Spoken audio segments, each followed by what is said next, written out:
Amine Maillot, bonsoir à toutes, bonsoir à tous. Toujours au gymnase Chabran, cette fois avec Kader Rahim, joueur du match. Mais j'imagine que c'est pas le plus important de cette soirée pour toi. 26-26 contre une équipe qui joue sa survie. C'est pas ce que tu attendais ce soir. Non, forcément, il y a de la déception, de la frustration. C'est une équipe qui joue le maintien. Et nous, on était une équipe ce soir qui pouvait presque valider une montée. Donc le match nul, il a plus une odeur une saveur de défaite pratiquement. Mais bon, là, on a toujours notre destin entre nos mains. Nîmes et Grenoble ont fait match nul. Voilà, maintenant l'équation elle est simple, il en reste deux, il faut gagner les deux. Tu gagnes les deux, tu finis premier. Si tu en perds un sur les deux, ça sera compliqué de terminer premier. Ouais. On en parlait un petit peu justement avec Seb juste avant que tu parles avec moi. Si on sort les calculettes, il y a encore beaucoup de scénarios qui sont possibles. Effectivement, le mieux c'est gagner les deux, mais malgré tout, vous avez un point d'avérage face à Nîmes qui n'est pas mauvais. Ils ont deux points derrière vous. Si vous battent, vous êtes avec Zeko, vos points d'avérage devant. Et tout est possible sur une finale ici face à Grenoble. Ouais, non, mais tout est possible. Et d'une semaine à l'autre, les résultats sont un peu fous dans cette poule. Parfois, le premier peut aller perdre chez le 9e peut aller gagner chez le 2e. Donc voilà, maintenant, vraiment le destin il est entre nos mains. À nous de faire le boulot sur les deux derniers. En tout cas, de se donner la chance de faire une grande finale ici contre Grenoble. La salle, elle sera pleine. Avant ça, il faut aller faire un résultat à Nîmes. C'est une belle équipe, c'est des jeunes, un bon centre de formation.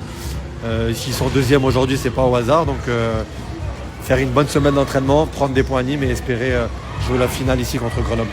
On va revenir un petit peu sur ce match. On a vu que c'est en première mi-temps ou en deuxième mi-temps, vous avez pris 3-4 buts d'avance à chaque fois. Derrière, Lyon est revenu. C'est quoi? C'est eux qui ont mis plus d'agressivité? C'est vous un manque de concentration? C'est un mélange des deux. C'est comme souvent cette année, dans les moments où on est à plus 4, plus 5, on a du mal un peu à tuer les matchs. Et je crois qu'on était à plus 4, voire plus 5. On a plusieurs ballons pour être à plus 5. Et là, on a plusieurs pertes de balles, passage en force, marché. Eux, ça les remet dans le match. Et forcément, quand ils reviennent à match nul, ils sont en train de jouer leur maintien, ils jouent leur survie. Ça leur a donné beaucoup de force, beaucoup de motivation. Et sur la fin, on est même chanceux d'aller chercher le match nul. Bon, là, il va rester deux gros matchs, tu le disais, Nîmes et Grenoble. Prochain rendez-vous le 5 mai. À l'extérieur, et derrière il faudra attendre pratiquement 3 semaines. Qu'est-ce que... ça va être long. Qu'est-ce que c'est? Ça va être long. L'idéal, ça serait de gagner. L'idéal, c'est d'aller gagner à Nîmes et de se donner 3 semaines pour bien bosser et préparer Grenoble comme une grande finale. Donc c'est la fin de l'année, tout le monde est fatigué physiquement, mentalement, mais faut redoubler d'efforts sur ces moments-là, c'est important. À ce moment-là, de toute façon, c'est plus le physique qui joue, c'est le mental.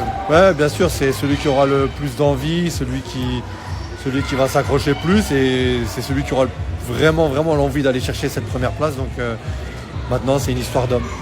Bon, écoute, on sera là en tout cas pour vous encourager avec une salle Chabran, on espère pleine et bruyante. Merci Kader. Merci. Et on se dit rendez-vous au 25. Merci, à bientôt. À bientôt. Au revoir, vous avez.